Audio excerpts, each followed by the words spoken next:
Hello, everyone. Thank you for joining us for the How to Apply webinar part 2 for the Communities in Charge Funding Wave 2. We will be starting at 10:05 just to give everyone a couple of minutes to join the Zoom and settle in. So I will chat with y'all at 10:05 Pacific time.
Alrighty, good morning, everyone, and thank you so much for joining us for the How to Apply webinar part 2 for the Communities in Charge Funding Wave 2.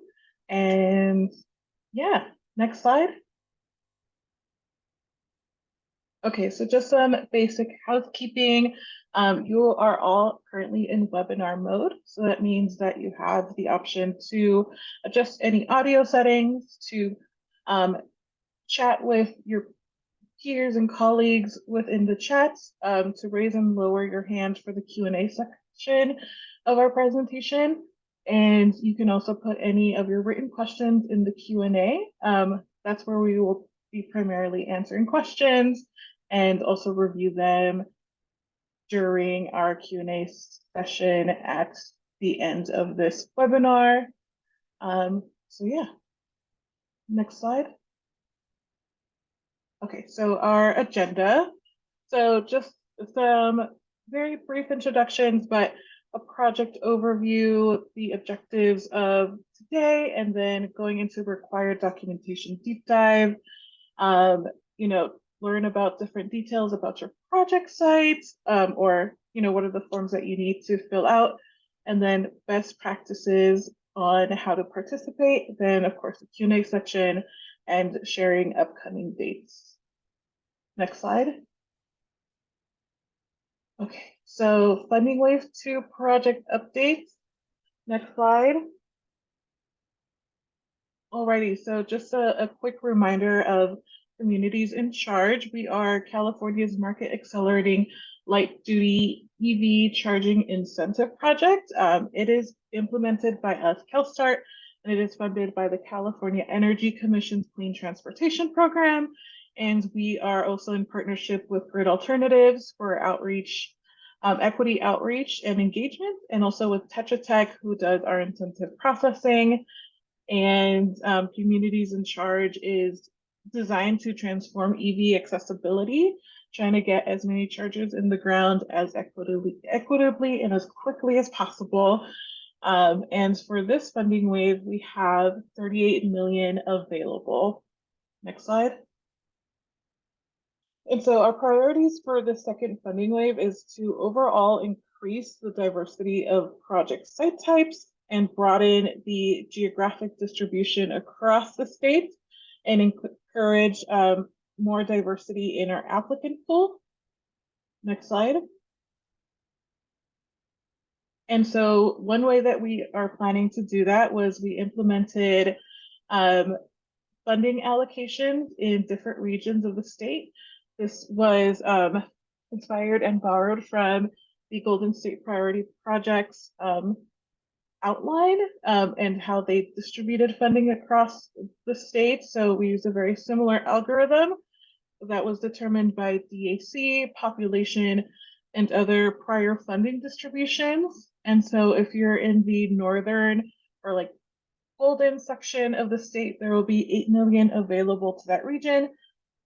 For central, which is that dark blue on the west side, that is 12 million available for that region. If you are in the eastern region, which is that teal blue, you'll get 7 million for that area. And then for southern, which is LA County, Orange County, and San Diego County, there is 11 million available. Next slide. All right, so other projects to overall increase our diversity of project sites and applicant pool, and also to broaden our distribution across the state, we're placing an applicant cap that no single applicant or organization shall receive more than 25% of all available funding. And then the other one is we have made sure that all awardees, either if you have a conditional or final award, and we'll discuss it a little bit later too, you have 270 calendar days to start off. And then for conditional awardees, if you have, if you still have documents to submit to get you over to a final notice of award, then you'll have to do it within the first 90 days of that 270 calendar day period. Next slide. Okay, so for the objectives of this webinar, we want to share additional details on the necessary documentation, do a little bit of a deep dive in hopes that you're able to gather all the resources that you need to submit a competitive application, and then do an evaluation of eligible and ineligible expenses and review the documents that you would need to submit for a midpoint and final payments. Next slide. Okay, so we do have a poll question for you all, which is, how did you hear about Communities in Charge? You can select A, public meeting, or if you heard from social media or CalSTART newsletter. CalSTAR Compass, a CEC docket announcement, or you were referred by a CDO or by Grid Alternatives or other. Please launch the poll.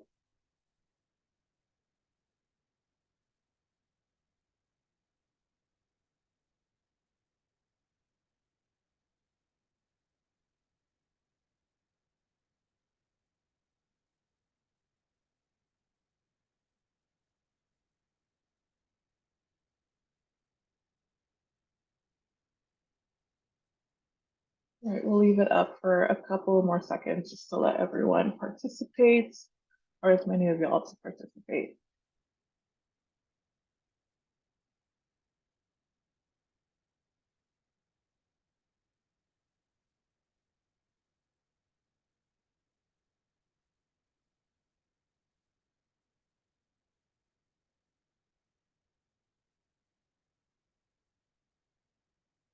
Alrighty, go ahead and end the poll. Okay, so it looks like a majority of you have come from CalSTART newsletter. So thank you so much for subscribing and joining us today. And then we have in the other category. So yeah, thank you guys for all making it here and joining us today. And we can move on to the next slide.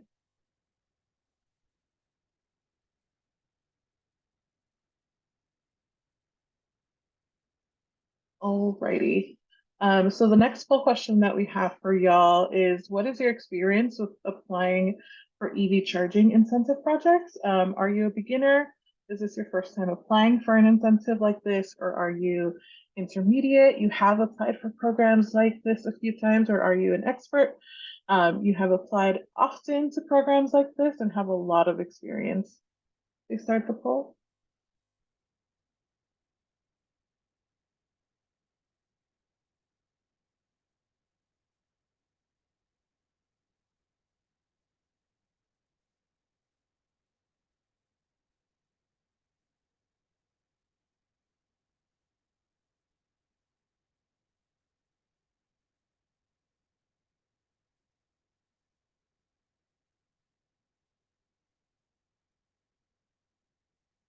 All right, we'll leave it up for a few more minutes just to let people participate if they can.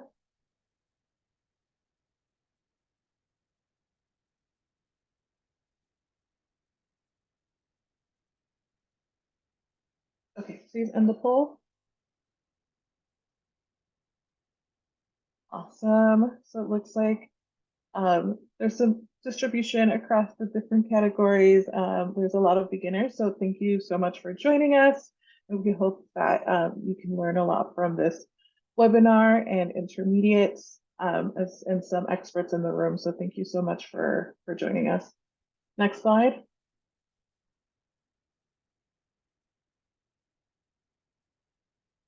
Okay, so application documentation. Let me double check. This is, okay. All right, so application documentation, next slide. Okay, so we will be showing some slides of the IPC, the Incentive Processing Center. And so when you are going through the IPC, make sure that you have all of the documents and information that you have available as when you sit down to complete the application. Any interruptions will likely cause you losing some of the data, and it will not save, and we cannot be held responsible for that. So please complete the application in one sitting and avoid exiting prematurely. So thank you so much for cooperating and understanding as we make the IPC more user friendly in the future. Next slide. Okay, so the application window will open on November 7th at 9 a.m. and will be open through December 22nd at 5 Pacific time. And so you are able to register through our Incentive Processing Center through our Communities in Charge website, so the communitiesinCharge.org. And on the top right-hand corner, you will see My Account, and that is where you're able to access the online application portal for Communities in Charge. And you're able to register prior to the application window opening. You just won't be able to start or submit an application. Next slide. Okay, so some information that's required with an application. Please make sure you have your organization name and a primary contact and an authorized signatory that will be needed to sign an incentive recipient agreement if you are selected for a notice of award, and make sure to have a tax ID, the installation address for your project site, and also the project site type. This will be required information. And then be sure to submit and upload the site verification form that includes the installation address, any applicant information, and property owner information, as well as the job site installation form that is integrated within the IPC, which is prevailing wage and EVITP compliance affidavit, and some equipment information and installation compliance statement. And just to drive the point home, job installation form is not an actual form to upload. It's already integrated within the IPC. Next slide. All right, so just an example of the applicant information. You'll be able to find a similar document or this document in the website at the communitiesinCharge.org in the resources all documents section that has the application checklist. So if you're able to fill that out as as much as possible, you will be able to complete the IPC in one sitting. So it's designed for that. So as mentioned earlier, your applicant's organization name, address that includes the number and the street address, city, state, zip code, tax ID. Make sure you have your primary contact, which is first and last, title, the organization if it's different from the applicant organization, some phone numbers and emails, and an alternate contact in the event that we are unable to reach the primary contact. Sometimes there is turnover in some of these organizations, so we want to make sure that there's somebody that we can talk to if necessary, and we will also be asking for an authorized signatory. Next slide. All right, so project site information, as mentioned earlier, all of this is in our application checklist that you're able to fill out before the application window opens, and then you can transfer all that information over to the Incentive Processing Center. But for your project site, make sure that the documentation and the actual address matches what's in the documentation that's submitted to Communities in Charge. So usually if you find the address on your application permit, it's like what's actually listed with the city, with like minimal abbreviations. And then, installation street, full street name, and then the city, state, zip code, parcel number if it's needed. And then if there is a case that there is a really large project site, be sure to include a latitude and longitude with preferably 5 or more decimal places. So the more exact it can be, the better. And then be sure to describe or select which description fits your property site. So are you a multifamily housing site, which is a housing complex with 5 or more units that's eligible for this project, a health facility, a workplace charging site for businesses, any K through 12 schools, community colleges, trade school or universities, places of worship, Section 501 nonprofits, city or county municipal property lots, public transit hubs, federally recognized tribes, California tribal organizations or non-governmental organizations serving tribal entities or other.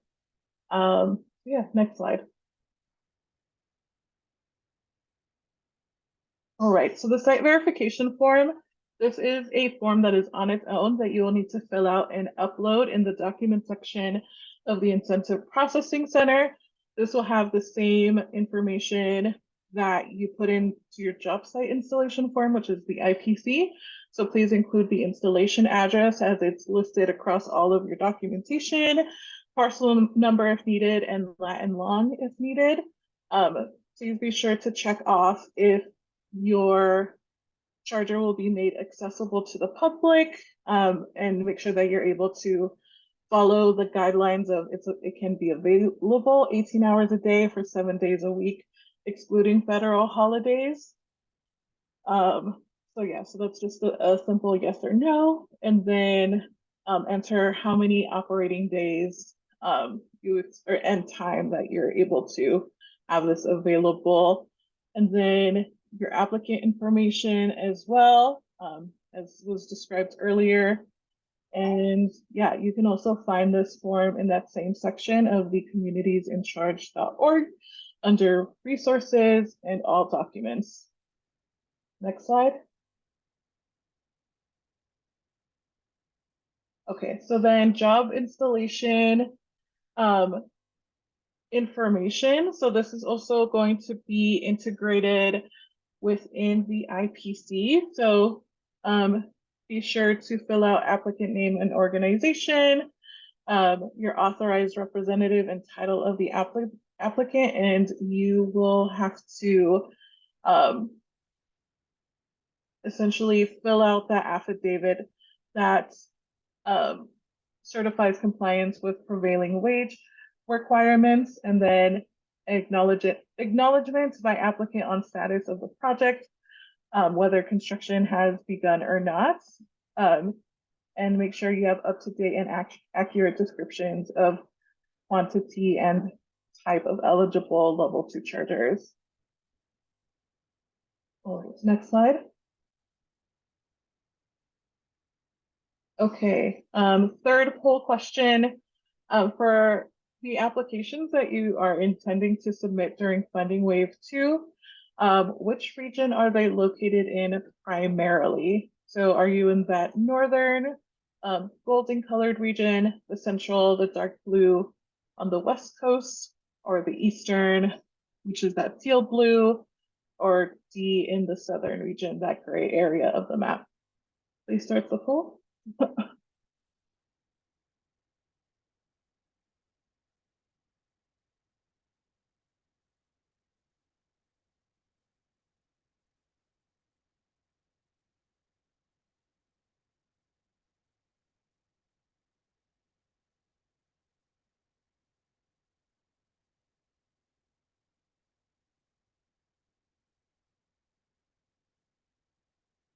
All right, we'll leave it open for a couple more seconds.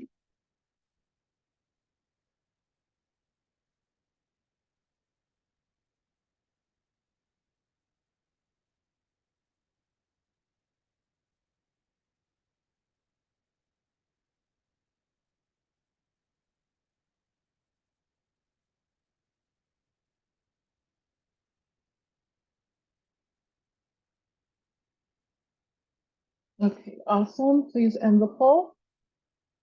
And it looks like the majority of you will be applying for Northern and Southern, and then followed by Central and Eastern. So thank you so much for sharing that information with us. Next slide.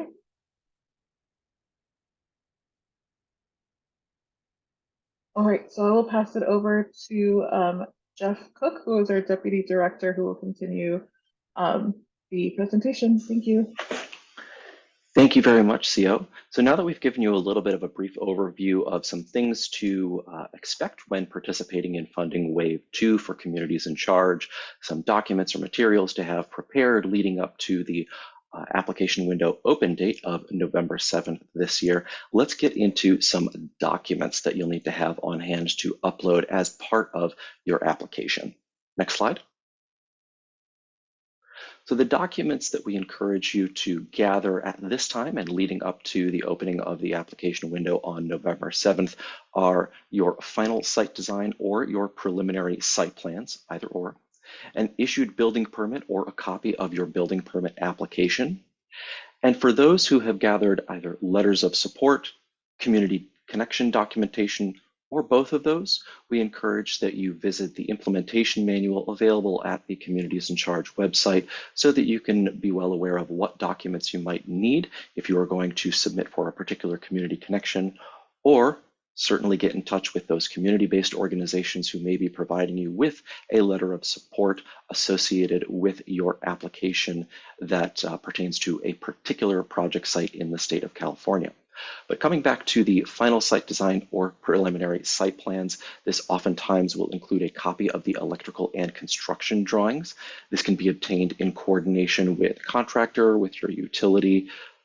Also, for your issued building permit or building permit application, your permit application must be submitted to the appropriate agency in whichever jurisdiction your project site may lie, and we would need to see a copy of this either issued building permit or the permit application that you are submitting to the relevant authority having jurisdiction. So just to summarize what we're seeing here, either a preliminary or final site plan, either a building permit application or your issued building permit from the authority having jurisdiction, and any necessary documentation to show you are or your project site is a community connection, and letters of support should you choose to provide those. Next slide. So we mentioned a couple of those documents you'll need to submit. What might they look like? Well, let's first talk about preliminary site plans. The preliminary site plan should consist of at least a satellite image of the location at which the chargers you wish to have incentivized through Communities in Charge are intended to be installed, and ideally some landmarks or a street as a point of reference so we can place the location in space. A highlighted map area of the ideal locations for those charging stations, so where are they ideally going to be placed, and include the number of ports and type of EVSEs which you wish to install. So we've included a screenshot here of an acceptable preliminary, keyword preliminary site plan here. Next slide. Now your final site design or final site plan is generally issued as accompanied with your issued building permit. So if a site plan or site design, oftentimes it's called, if this is provided with your application and accompanied by your issued building permit, we will assume that your site plan is therefore final. This generally is going to be a lot more detailed, perhaps even include single line drawings for the electrical at the site. And this is required for applicants seeking to meet Readiness Tier 1, which is the highest level of project readiness. It includes the project site description. So are these chargers being installed at a multifamily housing site? Are they being installed for workplace charging? Are they wall mounted? Is there trenching involved? All of those details are generally going to accompany a final site design. And it must include all of the applicable signatures, license numbers, and dates necessary as required by your permitting authority having jurisdiction. Next slide. Your building permit application is really just that, usually the form on the letterhead of whomever the authority having jurisdiction is, indicating what type of permit you are submitting, where is the project site. So a building permit application is required for those applicants seeking Tier 2 readiness. That is the second most readiness tier that we have in Communities in Charge. It includes your installation site address, so where are these chargers going to be installed, a project site description, what type of site is this, mentioned that during the previous slide, at what point was this submitted or issued, and all required signatures from whomever is submitting the building permit application and any necessary signatures from anyone receiving that building permit application.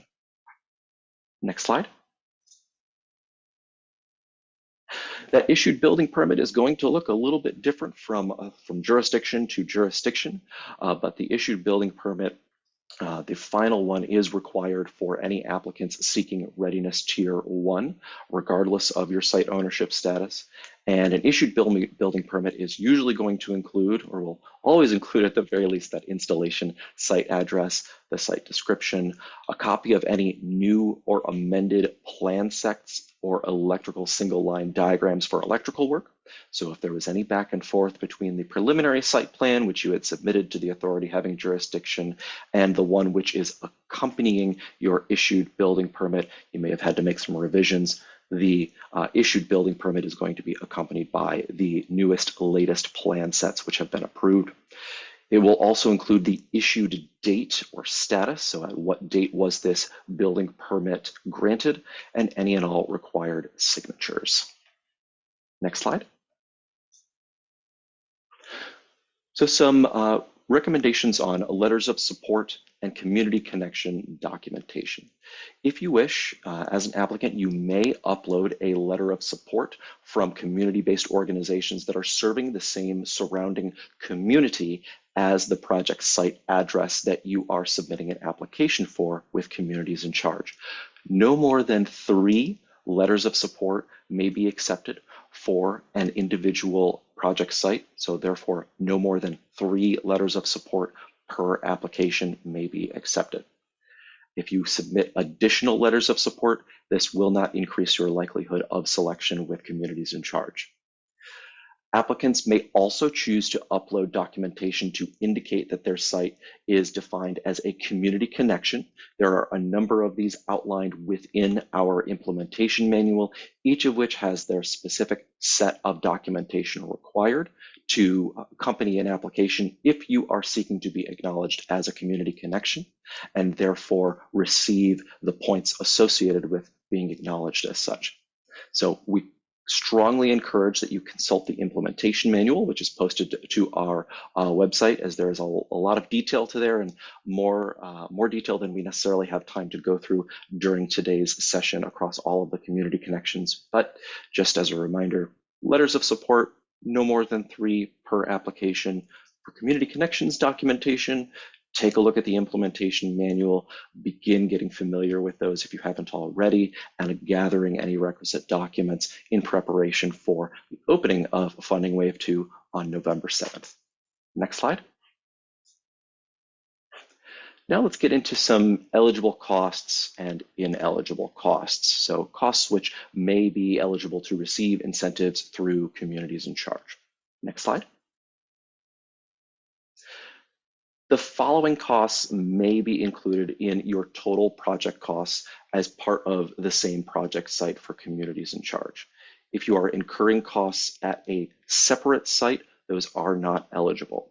I won't enumerate all of these as they are listed in the implementation manual for Communities in Charge, but they are the typical costs associated with deploying level 2 infrastructure at a project site in California. So some notable ones, of course, electric vehicle supply equipment, EVSE, also commonly referred to as chargers, electrical panels, installation costs, extended warranties, including any operations and maintenance contracts, and some design, engineering, and service costs. Next slide.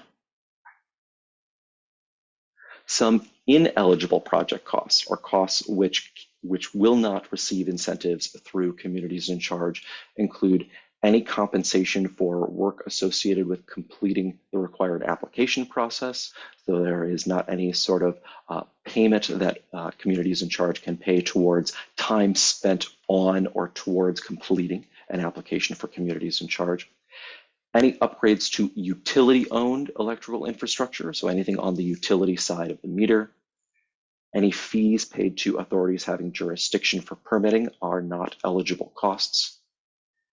Costs to fund standalone energy generation, such as solar panels, those are not eligible costs. And any costs associated with bringing a site into compliance with California state or US federal building codes, including the Americans with Disabilities Act, which are not directly associated with level 2 EVSE installation for your project. Meaning if the site is at the time of application in non-compliance, costs associated with bringing you into compliance are not eligible for incentives with Communities in Charge. Any project costs whatsoever incurred prior to the date at which our implementation manual for Communities in Charge's second funding wave was published to our website, which is September 28th, any project costs incurred prior to that date are ineligible for incentives for funding wave 2. Next slide. Some cost definitions. Direct costs are any allowable costs incurred that can be attributed to a specific cost object on your level 2 EVSE project. For example, any labor paid at prevailing wage can be a direct cost. Indirect costs, those are invoice costs to the applicant for planning, installation, construction, and any deployment of level 2 EVSE infrastructure at that eligible project site can be considered incurred cost. The invoice date for those costs will serve as the date on which those costs were incurred. The date on which an invoice was paid is not the cost incurrence date. So for example, equipment costs for EVSE that were invoiced to the applicant, you received an invoice for 510 EVSEs. The invoice date is the date on which those costs were considered to have been incurred. Fringe benefits, and those are applied to direct labor, and that rate is derived by taking total salaries and wages divided by your total fringe benefits. And any direct labor that directly benefits the program and performed by the awardee or an employee of the organization. Next slide. Just some examples of direct costs and some examples of fringe benefits. Examples of direct costs may include personnel costs, subcontractor costs, capital costs, project management, equipment costs, and network costs. Some examples of fringe benefits would be paid time off, statutory benefits, and healthcare. A key point to raise here is that G&A and indirect are not considered direct costs and are therefore ineligible for reimbursement under Communities in Charge. Next slide. All right, it is here. I believe I will be handing over to Trish to go over what it looks like to submit for a midpoint or final payment request. Trish? Perfect. Thank you so much, Jeff. During this portion, we'll be going over submitting for midpoint payment and final payment request. Next slide, please. All right, so we're going to go over first the proper documentation when you're submitting for reimbursement. So awardees must complete their project and submit a final payment request with all requisite documentation within 270 calendar days from the receipt of their notice of award. Midpoint payments may be requested once an incentive recipient agreement has been executed and shall not exceed 50% of the magnitude award that's on the notice of award. Next slide, please. Invoicing. This is going to be incredibly important when it comes to submitting for midpoint and final payment. So you're going to submit a completed copy of all invoices. This should include the invoice date and itemization of eligible costs, credits, discounts, and any incentives received as applicable. Next slide, please. Invoicing requirements. Proof of incurred direct labor cost should include cost incurred within the period eligible for incurred costs, labor hours supported by time records, documentation supporting labor rates and payroll registers. Proof of direct incurred equipment costs shall include itemized listing of equipment billed, amounts billed supported by vendor invoices, receipts or other relevant third-party documentation, documentation supporting ownership, such as the title, copies of any canceled checks, and any other documentation that you feel may be relevant for the reimbursement. Next slide, please. Just to continue, proof of incurred costs shall include itemized listing of other direct costs and amounts billed supported by vendor invoices, receipts, or other relevant third-party documentation, and any copies of canceled checks and bank statements. Proof of burden rates, so fringe benefits shall include one of the following. So the rates supported by the methodology in which the rates were derived and applied.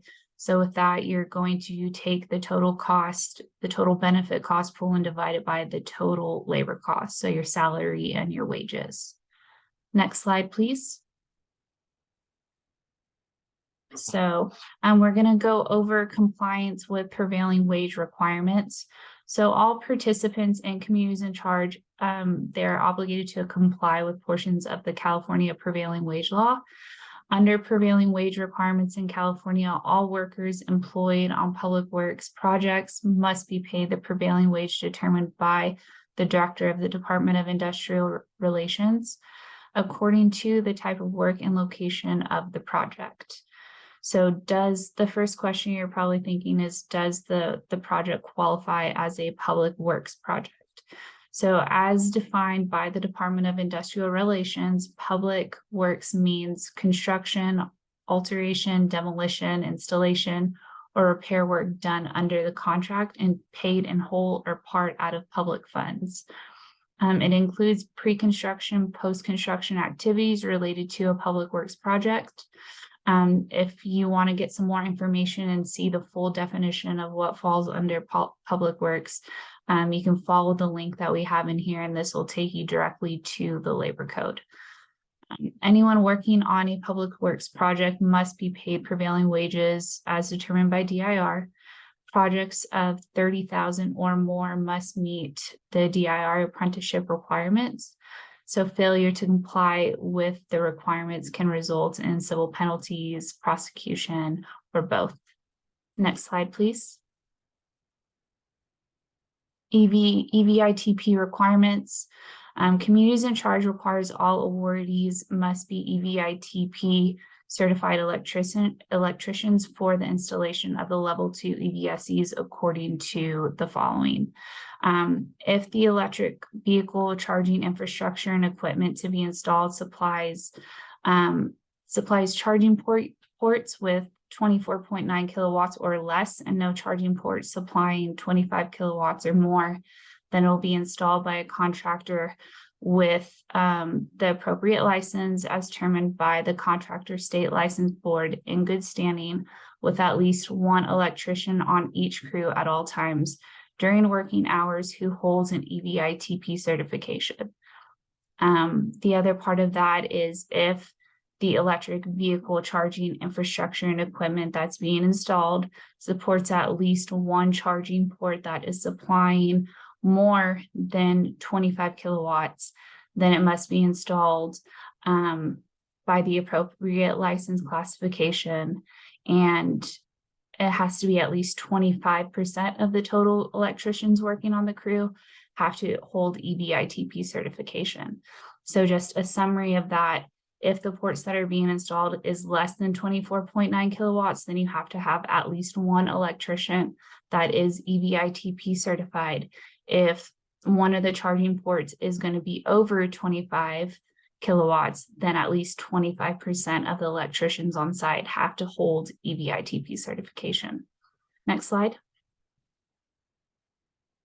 All right, you will also need to submit signed final inspection cards. So the signed copy of the final inspection card by the appropriate authorities having jurisdiction, and it should include the project site address, the final sign-off date for the EV charger installation, and then it requires all the appropriate signatures where it is applicable. Next slide, please.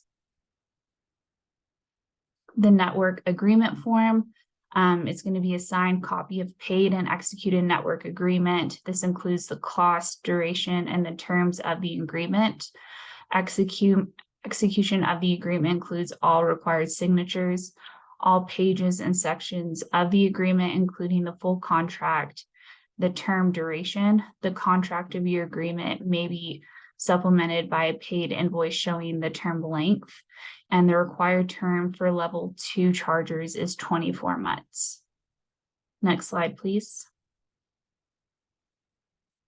Upon final commissioning, everyone will need to submit photos of the serial numbers on each of the EVSEs. It should include the complete serial number included in the application. So for example, if you applied for and installed 10 chargers, at the end, you should be submitting 10 photos of 10 different serial numbers. The serial number must be shown on the EV charger and it has to clearly be visible. Next slide, please. Submitting proper documentation for reimbursement. Communities in charge will make the midpoint final payment available on the Communities in Charge website under the Resources tab in all documents. And you can follow the link that we have here. It'll take you directly to our page. Once the form has been completed, please submit the form and all required supporting documentation to the IPC. So this is important to remember. This is all going to be done through the IPC. You're not going to complete the documents and send them to Communities in Charge email. It will all be done through the IPC. Next slide, please.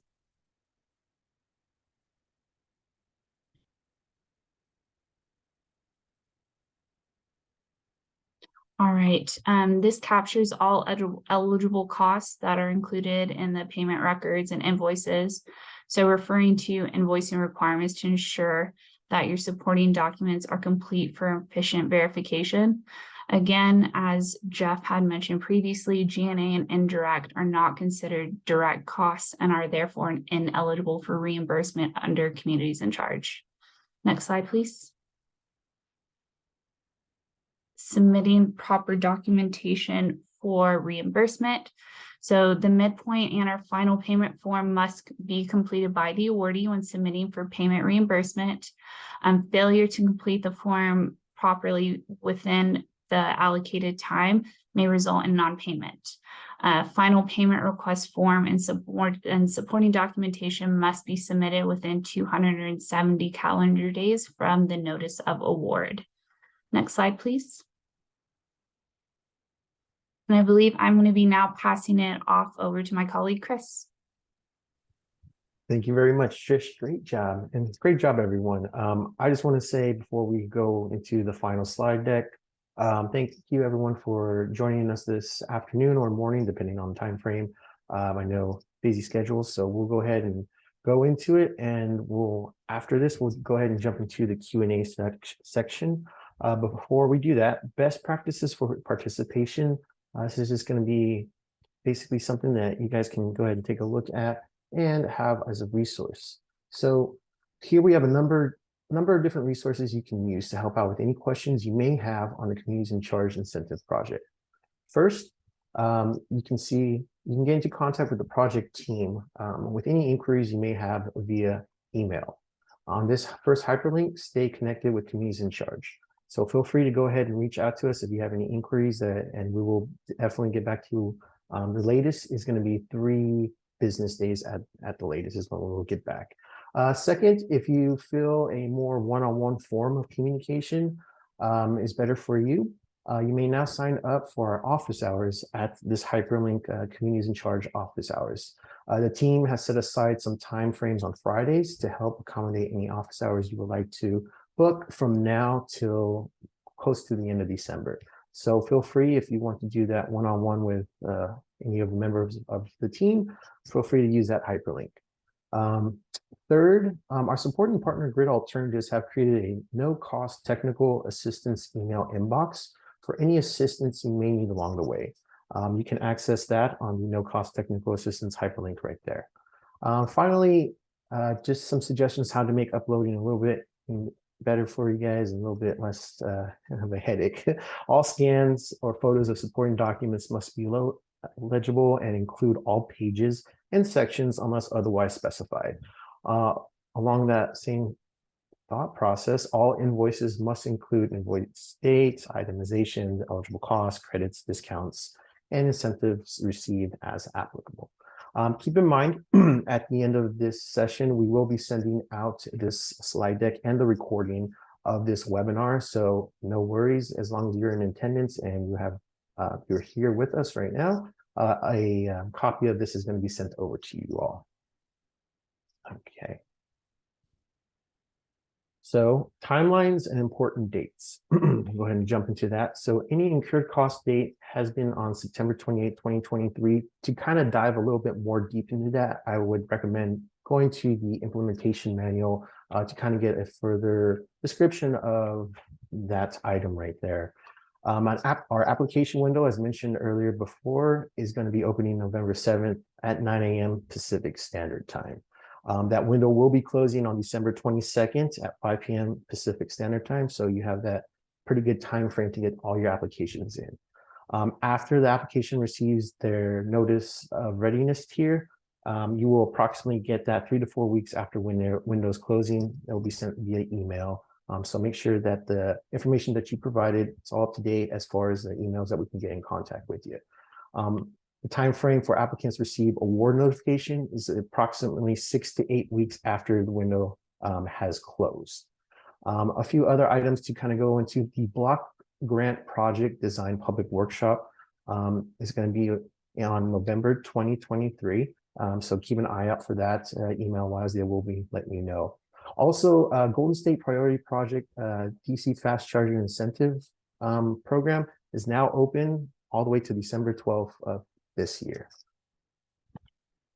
Okay, our last poll question for you guys today. I'll go ahead and get it ready for you. But how would you describe your overall satisfactory with the information provided during today's webinar? Very satisfied, satisfied, neutral, dissatisfied, or very dissatisfied? Let me go ahead and launch that for you guys. And I'll leave it up for a few seconds so we can get some good numbers in and go from there.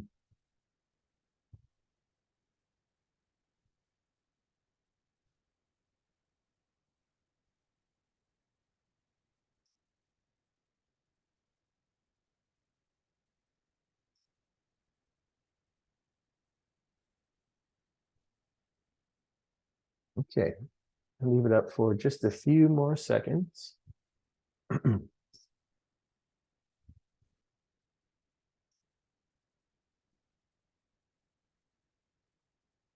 Okay, ending the poll now. So it looks like most of you were satisfied and very satisfied with the information that was given today. And we do appreciate you guys very much. And thank you all for, bearing with us and getting all this information. I know it's a lot, so thank you all very much. So from here, we're going to do the Q&A section. So at this time, I would like everyone to go ahead and, if you want to go ahead and put in your questions in the Q&A section, we'll go through those first. After we go through those, if we have a little bit of time left, you guys feel free to raise your hands and we'll answer them live if you feel like going on camera. So let me go ahead and grab the Q&A questions real quick. And for bandwidth's sake, I'm going to go off camera, but we'll be able to still read them off to you. Okay.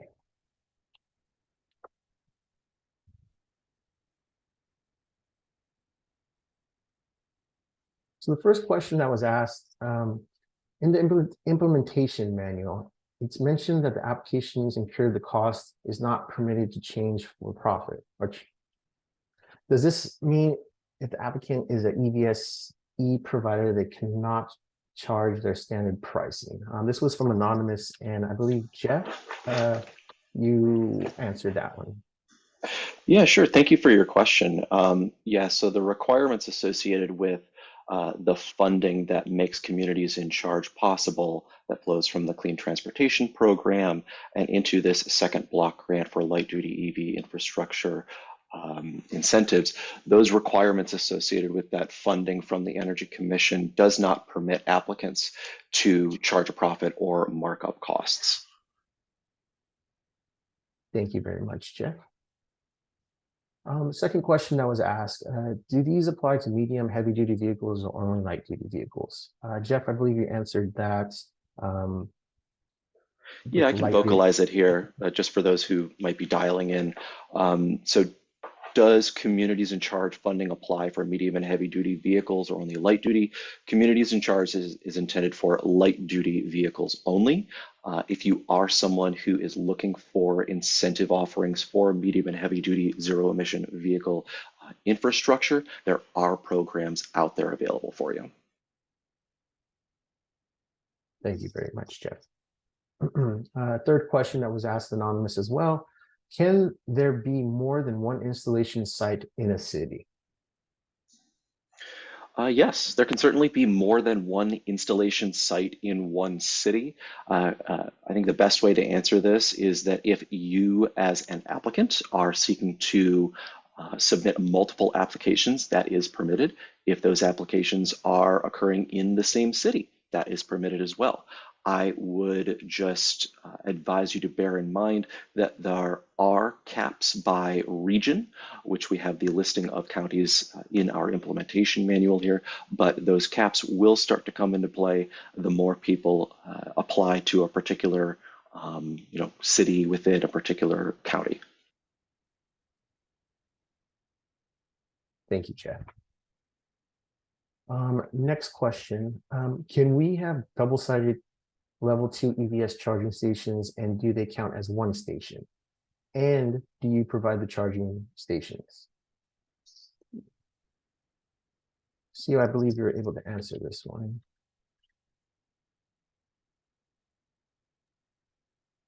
Yes, the question is, can we have double-sided level 2 EVSE charging stations, and do they count as one station, or do you provide the charging stations? So the incentive goes by per connector.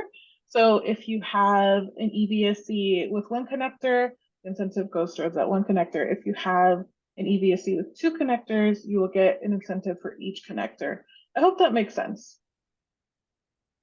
Thank you, CEO. Next question. Is there a county by county breakdown for each region? Yes, there is. You can find that on the implementation manual. I can try to pull up the direct page, and you can find it on page 9 of the implementation manual for Funding Wave 2. Thank you, Sia. Next question that was asked, Cycle 1 ended up only funding Tier 1 applications. Is it safe to say that now that the different regions have their own funding pot, that this could increase the chances of Tier 2 applications being funded? I can go ahead and answer that one. So with the implementation of the regional allocations of funding, the goal is to increase our diversity of site types and applicant types and broaden the distribution of funds across the state.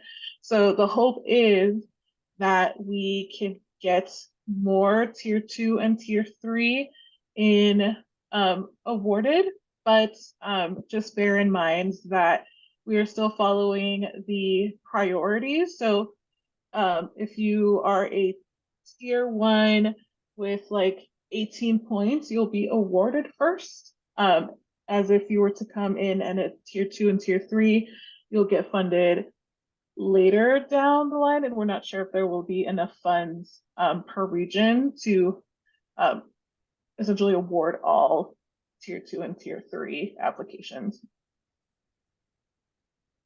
Awesome. Thank you very much, Sia.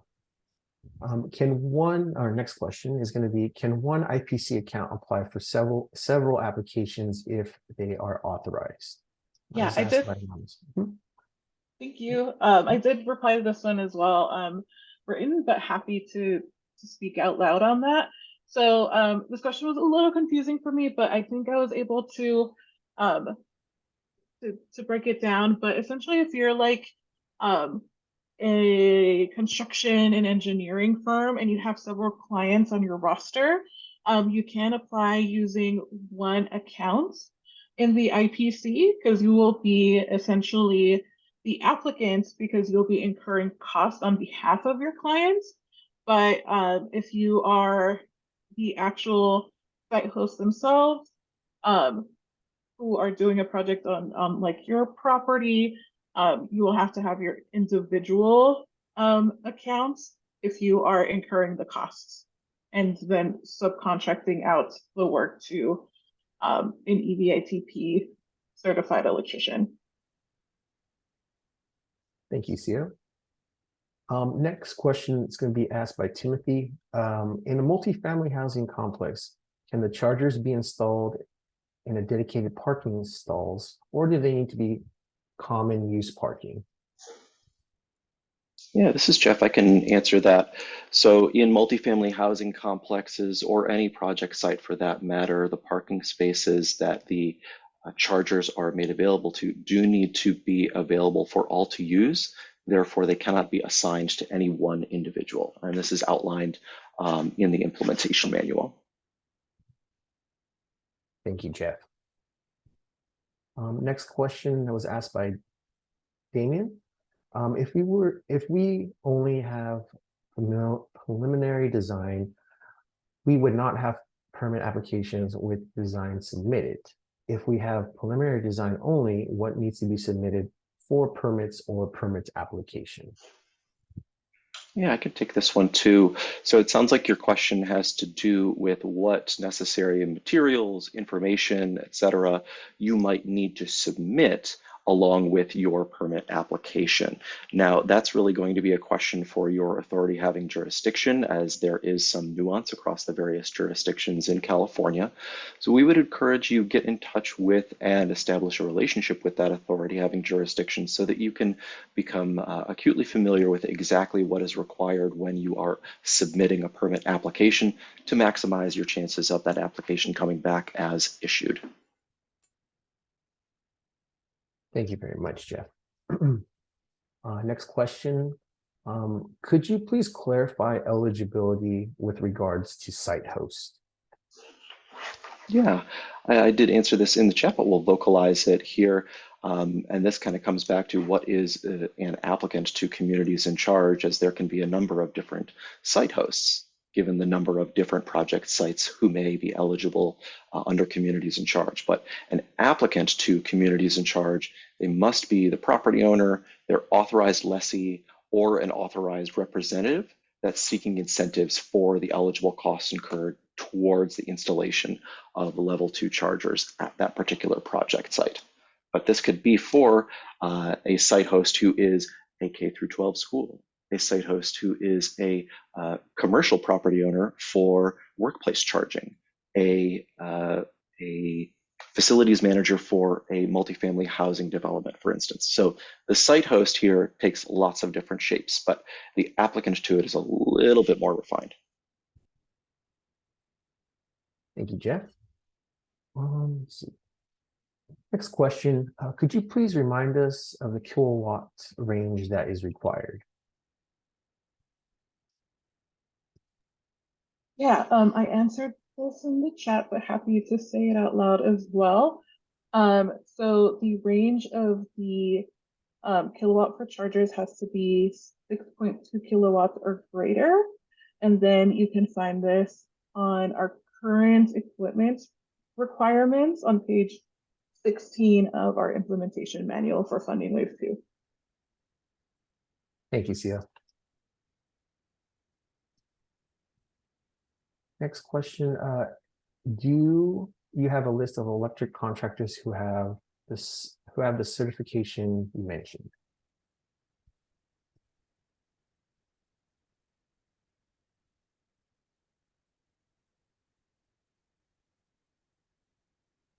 I can go ahead and answer that one. I was muted, so sorry, Sia. Go ahead, though.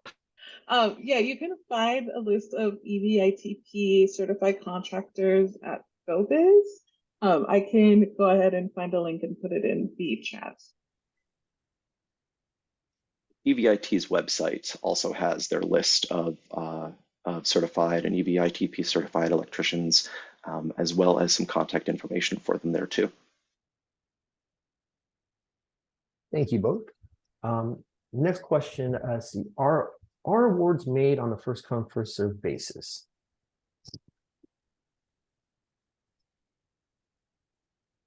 I believe that question was for me. Let's see here.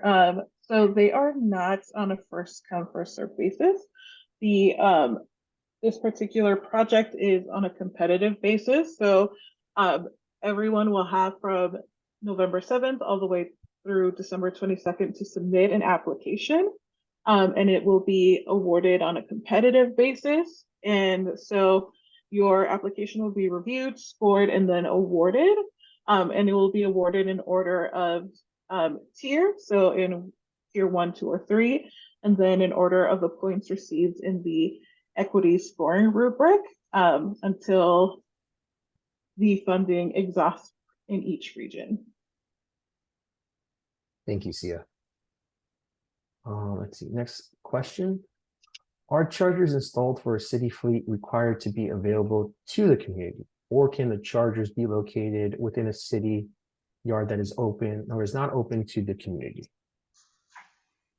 Yeah, I believe this one is for me. So across all project sites, we do afford the latitude to the applicant to determine whether or not this project site is going to be available to the public or is not. For instance, for multifamily housing, that is intended for the residents at that multifamily housing development.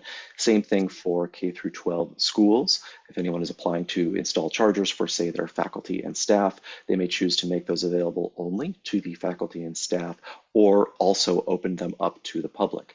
There are some additional considerations that you should discuss with your installation professional should you decide to make chargers available to the public, as there are some additional compliance considerations with that. However, directly to your question, if you have a city municipal light duty fleet that you are seeking to apply for funding under Communities in Charge, we would recommend you look at the local governments in charge community connection documentation to submit that, as municipal fleets may apply to Communities in Charge, provided those are light duty, of course. Thank you, Jeff. Another anonymous attendee, can you please send the link for the DC Fast Charge program that we mentioned? I believe that was sent already, correct, Sia? Let me double check the chat, but if anything, I'll drop it again. Sounds good. Thank you very much.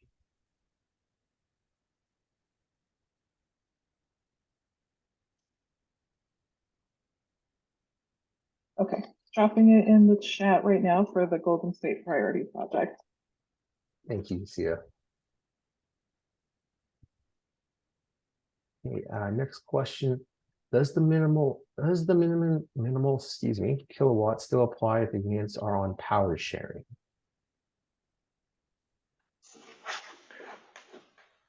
So for this, I think your question has to do with whether or not if a EVSE, the hardware is rated to a minimum of 6.2 kilowatts, must it always operate at or above 6.2 kilowatts?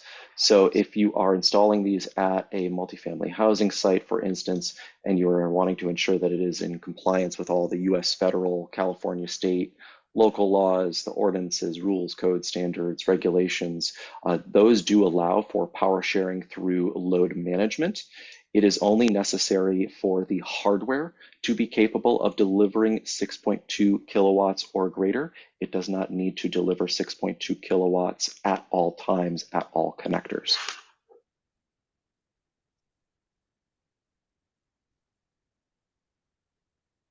Thank you, Jeff. Next one kind of snowballs into that same category. Cali Green Code allows for a minimum kilowatt to be reduced if units are on automatic load management. Does this apply for Communities in Charge? Right, so kind of a different flavor of my answer to the last one, provided you are selecting from eligible equipment that is listed on our website, which again does need to be capable, hardware capable of delivering 6.2 kilowatts or greater. You may operate it at lower than that with load management in order to still be in compliance with all the necessary codes and laws, et cetera. Thank you, Jeff. Next question. Can you clarify what kind of ADA requirements or upgrades you have seen for installing level 2 chargers at existing multifamily housing sites? Yeah, this is Jeff. I'll be happy to answer this here. I want to preface by saying that CalSTART and the project team with Communities in Charge is not the authority having jurisdiction capable of making a determination as to whether or not a project site is or is not in compliance with the prevailing Americans with Disability Act requirements. To your question of what types of upgrades have we seen, or what types of inclusions to project sites may be necessary in order to comply with these. Again, we would advise you to consult with your installation professional and with your authority having jurisdiction, but this may take the shape of needing to stripe out paths of travel. It may necessitate one or more, depending upon the total quantity of EV charging spots you are installing. It may necessitate one or more van spots, which are slightly larger parking spots with slightly larger parking spaces. But that being said, I do want to reemphasize here that compliance with ADA requirements is not something that CalSTART or the project team here has the authority to kind of say you are or are not in compliance. So make sure that you consult with your installation professional to make sure that your site will be in compliance. Thank you, Jeff. Next question is, what is the site host requirement for uptime, and what is the consequences if it is not met? Great, thank you, Chris. This is Jeff again. So there's a couple ways to address this here. The implementation manual does have to, or the implementation manual does outline some requirements with respect to uptime, and a little bit more refined in the terms and conditions, which are also available on our website. There is some legislation or regulation that is moving through right now. Assembly Bill 2061 is being finalized at the end of this year, or perhaps in early January of 2024, that will have a lot more requirements penciled in, but you may have to repay rebates paid through Communities in Charge if the requirements for uptime are not met. Thank you, Jeff. Next question. If costs were incurred in order to apply for Wave 1, engineering, permitting, etc., but an award was not received, can these costs be recouped in an award, if awarded in Wave 2? Yeah, I can answer this question. If your costs were incurred prior to September 28th of this year, that means that it would not be eligible for funding Wave 2. Thank you, Sia. Next question. There's a limit of how much one company can reserve. Is it based on the total program or based on each area? I can go ahead and answer that one. It's based on all of the funding across all regions. Thank you, Sia.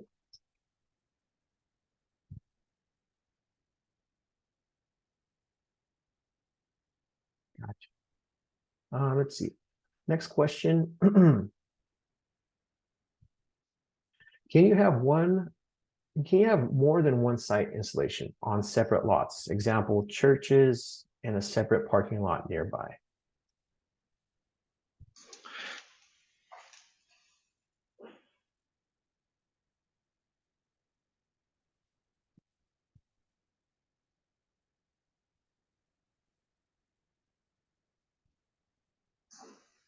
I can go ahead and take this one. So the question is, can you have more than one installation on separate lots? I think the core of that question is, if you have separate physical locations across the state of California, then yes, you would just need to submit a unique application per installation site. Now, if you are an establishment such as a place of worship or a workplace that has maybe a parking garage across the street, there is some requirements that will just need you to show that that property is owned by the workplace, for instance, and intended for the employees at that workplace to use for parking. So if it is not located on the exact same site as, say, the offices, that may be permissible. We would encourage you consult the implementation manual for more kind of specific language, but we do recognize that not all parking is going to be right out front of, say, a particular building. Thank you, Jeff. Next question. Is it mandatory for the MUD to be classified as low-income housing to qualify for the incentive? Specifically, does the MUD need to be deed restricted low-income resident housing? I can go ahead and answer that one. It does not need to qualify or classified as low income housing to qualify for incentives. But it does need to be deed restricted low income residential housing. Jeff, can you correct me if I'm wrong? So for those who are seeking to be considered as the multifamily housing in charge community connection, that project site does need to be for deed restricted low income family housing. If, however, you are seeking to apply for a multifamily housing project site, which may not even be located in a low income community, disadvantaged community, or is not deed restricted, you may apply. However, we would let you know that it is less likely to be selected under the competitive rubric we have outlined for Funding Wave 2. Thank you, Jeff and Sia. Let's see. Next question. To clarify, a third-party implementer is able to apply on behalf of a customer with their consent, and there is no pre-approval or incentive reservation process. Selection is based upon project readiness, correct? That is mostly correct. Third-party implementer is eligible to apply on behalf of a customer. For instance, an applicant may apply on behalf of a, let's say, the commercial property owner of a workplace charging site. So they are not the owner or the lessee of that site. They are their authorized representative. They just would need to provide that site verification form with sign-off from both of those parties. There is not a pre-approval on the incentive reservation process, but you will need to abide by all of the necessary duties and responsibilities, terms, conditions when submitting for payment for any incentive payouts. Selection for awardees is determined by your project readiness and your ability to demonstrate commitment to the surrounding community, as well as its geographic location in disadvantaged, low-income, or tribal lands across the state. Thank you very much, Jeff. Next question.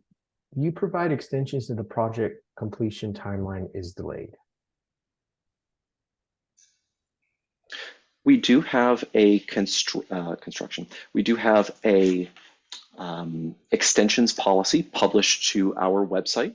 If you go to thecommunitiesinCharge.org under resources and documents, there is the cancellations and extensions policy published there. So under certain circumstances, we will afford an extension to applicants. Thank you, Jeff. Next question. Were any applications that fall under Tier 3 funded in the last wave? For Funding Wave 1, there were no applications in Tier 3 that were awarded. They were all in Tier 1. Thank you, Sia. Next question, let's see. Are all incentives paid directly to customers, or can a contractor receive payment?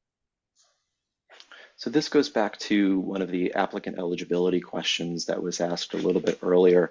So the applicant to Communities in Charge must be the entity who incurs the costs associated with deploying Level 2 infrastructure. These applicants, they may apply as an appointed representative for their project site, much like the example that we outlined earlier, where there is an installation professional perhaps applying on behalf of a commercial property owner for a workplace charging site, but the applicant may not assign the incentive to a third party. The applicant has to be the one to incur the cost, and the applicant must be the one to receive the incentive.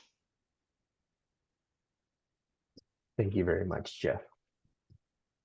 As of now, there are no questions in the Q&A section. If anyone would like to raise their hand to vocalize any questions that are on top of your guys' head, feel free to do so, and we'll be able to go ahead and unmute you and go from there.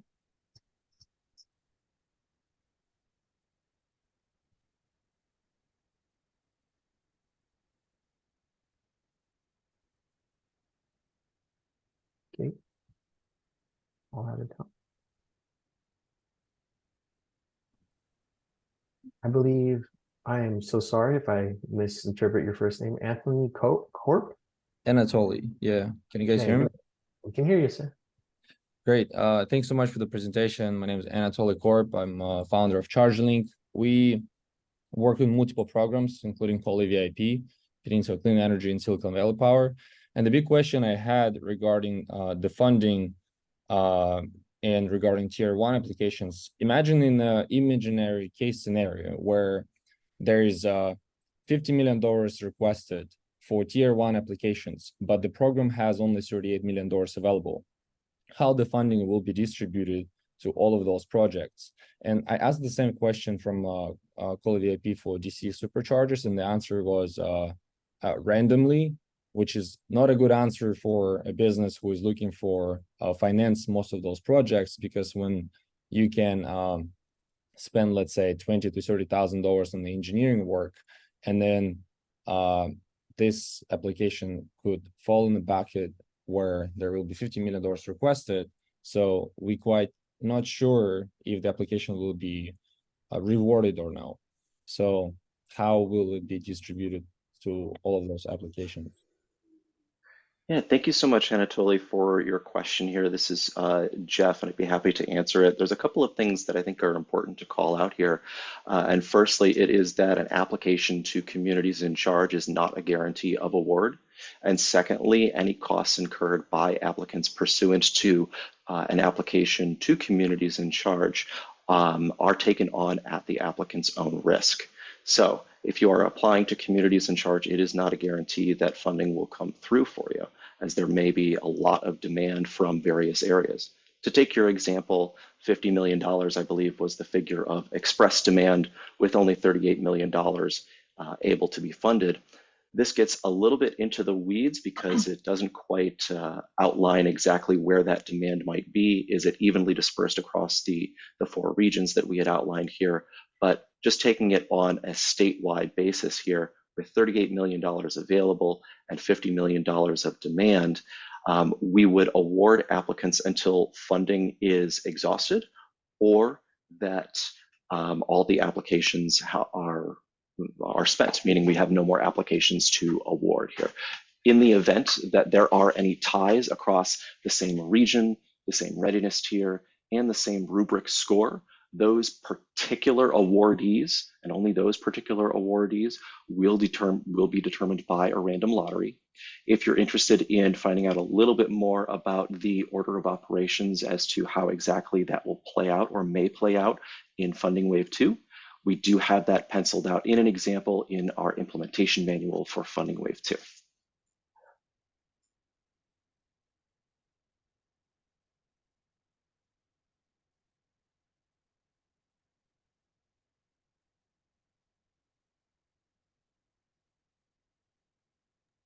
Anatolia, I hope that helped answer your question there, sir. If not, feel free to either drop another chat, or you can reach out to us via email, whichever one you feel comfortable with, sir. Sounds good. Thank you.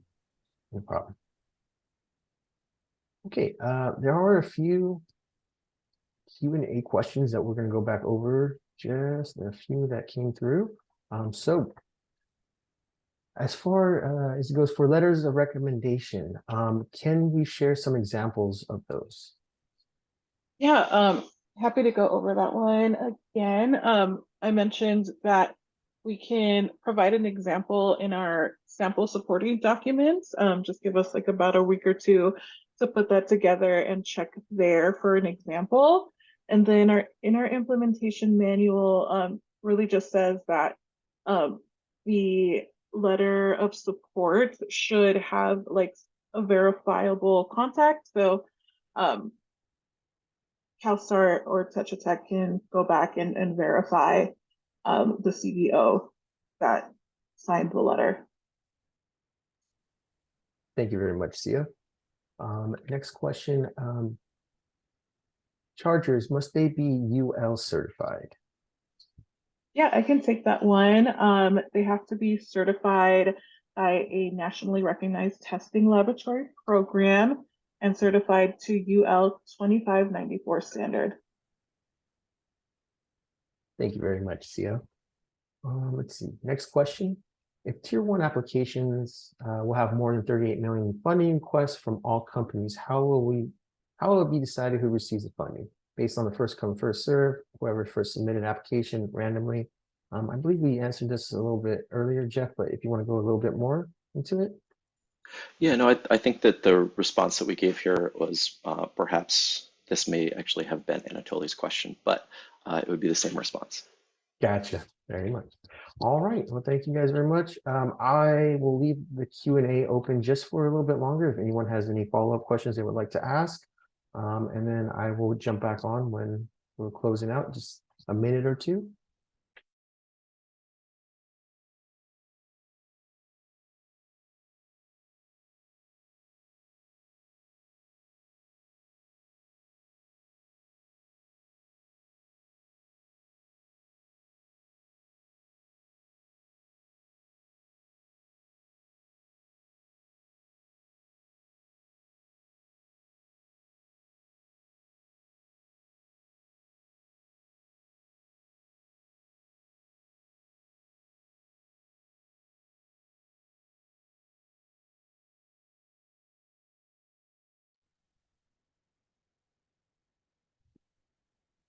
Okay, looks like there possibly was a hand that popped up, but it looks like it went down. So if you do have any other questions, though, feel free to reach out to us. We want to thank you all for joining us for this webinar. I hope you all were very informed with all the information we were able to give you.